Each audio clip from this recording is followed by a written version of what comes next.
दोस्तों, दुनिया में अलग अलग तरीके के एंटरप्रेन्योर्स होते हैं। कुछ हसलर्स होते हैं, कुछ इनोवेटर्स होते हैं और कुछ मार्केटर्स होते हैं।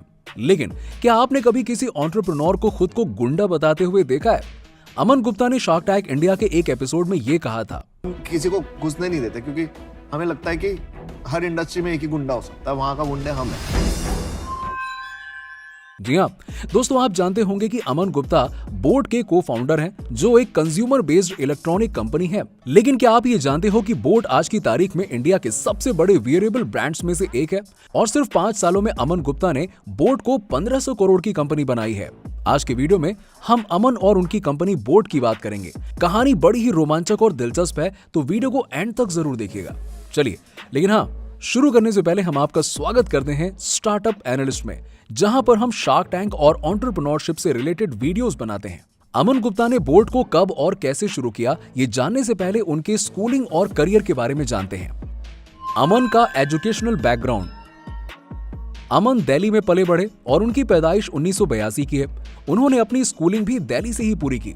अपनी 12वीं दिल्ली पब्लिक स्कूल आरके पुरम से कॉमर्स में पूरी की। 12वीं के बाद उन्होंने 2001 में दिल्ली यूनिवर्सिटी से अपना बीकॉम भी पूरा किया। क्योंकि उनके परिवार से कई लोग चार्टर्ड अकाउंटेंट थे, यानी कि सीए थे, और अमन के पिताजी ने भी उन्हें सीए करने को कहा। अमन ने अपने पापा की बात मान ली और सीए करने के लिए निकल पड़े। उन्होंने अकाउंटिंग और फाइनेंस में सीए की डिग्री हासिल कर ली, यहाँ तक कि वो अपने बैच के सबसे यंगेस्ट सीए थे। लेकिन उसमें उनका मन नहीं लगा। उन्होंने अपने पापा के सामने ये बात रखी कि सीए में उन्हें मजा नहीं आ रहा था। बीच में कई साल जॉब करने के बाद अमन ने आईएसबी हैदराबाद से अपना एमबीए पूरा किया। दोस्तों, आपको बता दें कि Indian school of business Hyderabad Bharat की टॉप मैनेजमेंट स्कूल है। यहाँ तक कि आईआईएम भी उसके मुकाबले पीछे रह जाते हैं। Professional career. अमन ने अपने प्रोफेशनल करियर की शुरुआत सिटी बैंक से की, जहां वो असिस्टेंट मैनेजर के पोजीशन पर थे। वहां पे उन्होंने 2 साल तक रिटेल और मॉर्गेजेस का काम संभाला, लेकिन वहां भी उन्हें मजा नहीं आ रहा था। उन्होंने वापस अपने पापा से बात की। अपने पापा के तजुर्बे का सही इस्तेमाल करके उन्होंने अपनी खुद की कंपनी शुरू की। वो उनकी पहली कंपनी थी, जिसका नाम था एडवांस टेलीमीडिया प्राइवेट लिमिटेड। वहां पे उन्होंने सेल्स के बारे में बहुत बड़ा सबक सीखा। Advance telemedia private limited company cum family business था, जहां उनके साथ कई रिश्तेदार भी काम करते थे। वो किसी कस्टमर से बात कर रहे थे, जो उन्हें बार बार बाद में फोन करने के लिए कहता है और हमेशा बात टाल देता था। अमन को बड़ा गुस्सा आया और उन्होंने गुस्से से ही फोन कट कर दिया। तभी उनके पापा ने बताया कि सेल्स में गुस्सा और अहंकार को बिल्कुल हावी नहीं होने देना चाहिए। तो वो अमन का बिजनेस का पहला सबक था। उन्होंने 5 साल तक उस कंपनी में काम किया। तब तक उनकी शादी भी हो चुकी थी। तभी उनकी पत्नी ने उन्हें एमबीए करने के लिए प्रोत्साहित किया। अमन ने फाइनेंस एंड स्ट्रेटेजी में लोन लेकर एमबीए की पढ़ाई शुरू की, लेकिन उसमें भी उनका मन नहीं लगा। एमबीए करने पर प्लेसमेंट के द्वारा उन्होंने केपीएमजी में सीनियर मैनेजमेंट कंसल्टेंट का काम शुरू किया। केपीएमजी बिग 4 का हिस्सा है, जो कि दुनिया के सबसे बड़े अकाउंटेंट फर्म्स हैं। 8 महीने के बाद उन्होंने हरमन इंटरनेशनल में सेल्स डायरेक्टर की पोजीशन पर काम किया। बोट का सफर। यहां से अमन गुप्ता की कंपनी बोट की कहानी शुरू होती है। कई लोगों को यह पता नहीं है कि बोट को डायरेक्टली लॉन्च नहीं किया गया था। 2014 में अमन के दिमाग में ख्याल आया एक इलेक्ट्रॉनिक कंपनी बनाने का। तभी उन्होंने इमेजिन मार्केटिंग इंडिया को बनाया, जो आज बोट की पेरेंट कंपनी है। लेकिन उस समय इंडिया में इलेक्ट्रॉनिक्स मार्केट में बहुत कॉम्पिटिटर्स पहले से मौजूद थे। चाइनीज, जापानीज, जर्मन कंपनीज और कई देशों के ब्रांड्स मिलकर 200 से भी ज्यादा कंपनीज थीं। तो एक बात तो अमन को साफ साफ समझ में आ गई थी कि यार, इतना आसान नहीं है किसी एक नई कंपनी को शुरू कर लेना, बहुत मुश्किल है। अब ऐसे में उन्होंने 2 साल रिसर्च करने पर लगा दिए। बोट के ऑफिशियल लॉन्च से पहले वो डिस्ट्रीब्यूटर बनके काम किया करते थे। अमन इलेक्ट्रॉनिक्स के व्यापार के बारे में बहुत कुछ सीख चुके थे। अपने तजुर्बे से वो ऑफिशियल डिस्ट्रीब्यूशन और प्रोडक्ट मैनेजमेंट समझ चुके थे। कस्टमर्स को क्या चाहिए, कौन सी चीज खरीदना चाहते हैं, किस दाम पर वो चीजें बेची जा सकती हैं, इन सब चीजों की जानकारी मिलने पर उन्होंने फाइनली 2016 में बोट को लॉन्च किया, अपने को फाउंडर समीर मेहता के साथ। दोनों ने जब जेब से कंपनी में 15 लाख रुपए लगा दिए, तो 30 लाख के कैपिटल के साथ बोट की शुरुआत हुई। बोट ने क्या अलग किया? कंपनी तो शुरू कर दी, लेकिन अब बिजनेस आगे कैसे बढ़ाएं? सबसे बड़ा सवाल तो यही था। अमन को पता था कि एक हाइपर कॉम्पिटिटिव मार्केट में घुस तो चुके हैं और अपनी पहचान बनाने के लिए उन्हें कुछ अलग करके दिखाना होगा। तो उन्होंने कुछ तरकीबें अपनाई। पहला, यूथ फोकस्ड। बोट के जो भी प्रोडक्ट बनते हैं वो ज्यादातर यूथ फोकस्ड हैं। फिर चाहे वो ईयरफोन्स हो या स्पीकर्स हो या चार्जर्स हो और केबल्स हो, तो इसके लिए उन्हें यूथ के बारे में जानना था कि वो किन स्लैंग्स में बात करते हैं, कुछ सामान खरीदते वक्त वो क्या क्या सोचते हैं, उनके दिमाग में क्या होता है। उसके लिए उन्होंने शुरुआत में काफी सारे यंग इंटर्न्स और एम्प्लॉयज रखे ताकि वो समझ सके। अमन के लिए ये एक जरूरी कदम था क्योंकि वो अपने मिड 30s में थे और यूथ ऑडियंस को समझ नहीं पाते थे। Number 2, lifestyle brand. अमन कंपनी और ब्रांड के बीच का फासला कम करना चाहते थे। दोस्तों, ब्रांड वो होता है जो लोगों की जबान पर हो। जैसे कि जब कोई टूथपेस्ट खरीदने जाता है तो कई बार वो कोलगेट के नाम से ही खरीदता है, या किसी को चिप्स चाहिए होता है तो वो लेज मांग लेता है, और पानी चाहिए होता है तो बिस्लेरी बोलता है। बस यही है ब्रांड्स। तो दोस्तों, ये सारे ब्रांड्स इस तरीके के हैं कि कस्टमर्स इन ब्रांड्स को ही प्रोडक्ट समझकर खरीदते हैं। अब हालांकि बोट इलेक्ट्रॉनिक कंपनी थी और अमन ने उसे लाइफस्टाइल ब्रांड की तरह बनाया। लाइफस्टाइल ब्रांड बनाने के लिए उसकी ब्रांडिंग भी उसी तरह की होनी चाहिए। अमन को हिंदी फिल्में देखने का बहुत शौक है और कई बार फिल्मों के डायलॉग्स बहुत इस्तेमाल हुए दिखाई देते हैं।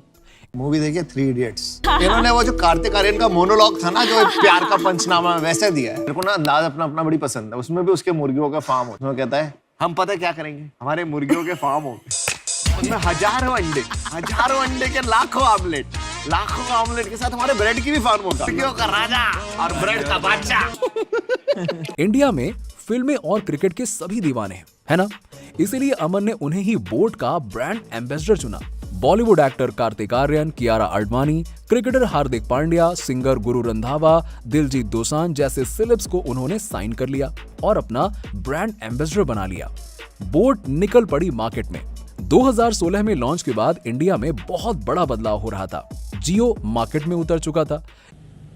This morning, I start with the newest and the youngest member of the Reliance family, Jio. जियो ने अपने 4G सिम कार्ड्स को जैसे ही फ्री में बेचना शुरू किया, जिससे लोग जियो लेने निकल पड़े। ये इंडिया का सबसे रेवोल्यूशनरी लॉन्च था जिसने टेलीकॉम को हिलाकर रख दिया था। इसकी वजह से लोगों का ज्यादा से ज्यादा स्क्रीन टाइम बढ़ गया। लोग मोबाइल और लैपटॉप पर ज्यादा वक्त बिताने लगे और कंटेंट ज्यादा से ज्यादा कंज्यूम करने लगे। जो इंटरनेट लोग संभाल कर इस्तेमाल किया करते थे, अब बढ़िया बेफिक्र होकर कंटेंट कंज्यूम करने लगे। वो अच्छी क्वालिटी के वीडियोस अच्छी क्वालिटी में सुनना पसंद करने लगे। 2016 में एक और बड़ी चीज हुई। एप्पल ने दिसंबर में एयरपॉड्स रिलीज किया। एयरपॉड्स का कन्वीनियंस कस्टमर्स के लिए बड़ा आकर्षण था। ब्लूटूथ की वजह से ईयरफोन्स वायरलेस हो रहे थे। यहाँ तक कि कई कंपनीज ने वायर्ड ईयरफोन्स की शेपिंग ही बंद कर दी। उसी दौरान मार्केट में एक नए शब्द का जन्म हुआ। लोग इंडस्ट्री को हियरेबल इंडस्ट्री बुलाने लगे। बोट ने इसका पूरा फायदा उठाया। उस समय बोस, JBL, एप्पल जो कि इंटरनेशनल कंपनीज हैं, बहुत महंगे दाम पर हेडफोन्स और ईयरफोन्स बेचते थे। Skullcandy, Mivi, Boult, Noise ऐसी और भी कंपनीज अपने प्रोडक्ट्स बेच रहे थे और OnePlus, Redmi जैसी कंपनीज जो प्राइमरली मोबाइल फोन्स बेचती हैं, वो भी इलेक्ट्रॉनिक एक्सेसरीज के इस कैटेगरी में घुस गई थी।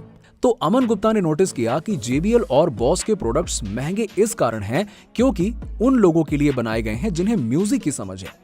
ऑडियो में बहुत सी ऐसी चीजें होती हैं जैसे साउंड का पिच हो गया या बेस हो गया, टोन सुनने में कैसा लगता है, ये सारी चीजें। लेकिन ये सिर्फ प्रोफेशनल लोगों को समझ में आता है, जैसे कि म्यूजिशियन या फिर डीजेस, जिनका काम ही इसके इर्द गिर्द होता है। अब भाई सीधी बात है, आपके और मेरे जैसे आम लोगों को उतनी परवाह नहीं होती इन सारी चीजों की, और मेजॉरिटी लोग सिर्फ और सिर्फ एक अच्छी क्वालिटी का डिवाइस चाहते हैं, टेक्निकलिटीज नहीं चाहते हैं। अमन ने इसी टारगेट ऑडियंस को अपना निशाना बनाया और ऐसे प्रोडक्ट बनाए जो सुनने में अच्छे लगते हों, लंबे समय तक चलें और किफायती भी हों। उन्होंने प्रोडक्ट्स की प्राइसिंग पर काम किया ताकि वो बहुत महंगे ना हो और चाइनीज प्रोडक्ट्स की तरह एकदम चीप लेवल के सस्ते भी ना लगें। इंडिया को लॉजिकल प्राइस में बेचना, खरीदना अच्छा लगता, तो हमने ये नहीं कि बहुत सस्ता बेचा, बिकॉज बहुत सस्ता तो नैनो भी नहीं बिकी। देखते ही देखते बोट एक जाना माना ब्रांड बन गया। 2021 में बोट TWS मार्केट यानी कि ट्रू वायरलेस स्टीरियो के मार्केट में टॉप पर था। IDC के मुताबिक बोट इंडिया का नंबर 1 ईयरेबल ब्रांड है। Ahead of competition. बोट की एग्जीक्यूशन स्ट्रैटेजी देखकर कई कंपनीज ने उनकी तरह सेलिब्रिटीज को साइन किया। जैसे नॉइज ने क्रिकेटर रोहित शर्मा और बॉलीवुड एक्टर तापसी पन्नू के साथ पार्टनर किया। इसीलिए अपने कंपटीशन से हमेशा आगे रहने के लिए बोट हर कदम पर बड़े फैसले ले रहा है। अब बोट अपने आप को वियरेबल ब्रांड कहलाता है, यानी हर वो चीज जो आप पहन सकते हैं। इसी के चलते उन्होंने बोट स्मार्ट वॉचेस को भी लॉन्च किया। जनवरी 2022 में बोट ने डिक्सन टेक्नोलॉजीज के साथ 50-50 जॉइंट वेंचर भी शुरू किया, जिसके तहत बोट के सारे प्रोडक्ट्स इंडिया में ही बनेंगे। फिलहाल बोट के प्रोडक्ट्स चाइना से मैन्युफैक्चर होकर आते हैं और बोट लैब्स में उन्हें डिजाइन किया जाता है। बोट जल्द ही स्टॉक मार्केट पर भी लिस्ट होगा और उन्हें इंडिया के सिक्योरिटीज एंड एक्सचेंज बोर्ड से 2000 करोड़ आईपीओ की इजाजत मिल चुकी है। दोस्तों, अगर बोट पब्लिक कंपनी बन गई तो वो इंडिया का पहला D2C स्टार्टअप होगा जो इस मुकाम को हासिल कर लेगा। और तो और बोट नेपाल में भी अपने प्रोडक्ट्स लॉन्च करने जा रहा है, जिसके तहत वो इंटरनेशनल ब्रांड कहलाया जाएगा। तो दोस्तों, आज के लिए फिलहाल इतना ही। उम्मीद करते हैं कि आपको अमन और बोट की कहानी पसंद आई होगी। वीडियो पसंद आई हो तो लाइक एंड शेयर कीजिएगा अपने फ्रेंड्स एंड फैमिली के साथ और उन्हें भी दिखाइएगा। और शार्क टैंक और एंटरप्रेन्योरशिप पर और मजेदार वीडियोस के लिए चैनल को सब्सक्राइब करना मत भूलिएगा। वीडियो पसंद आई हो तो कमेंट्स में जरूर बताइएगा। मिलते हैं आपसे अगले वीडियो में।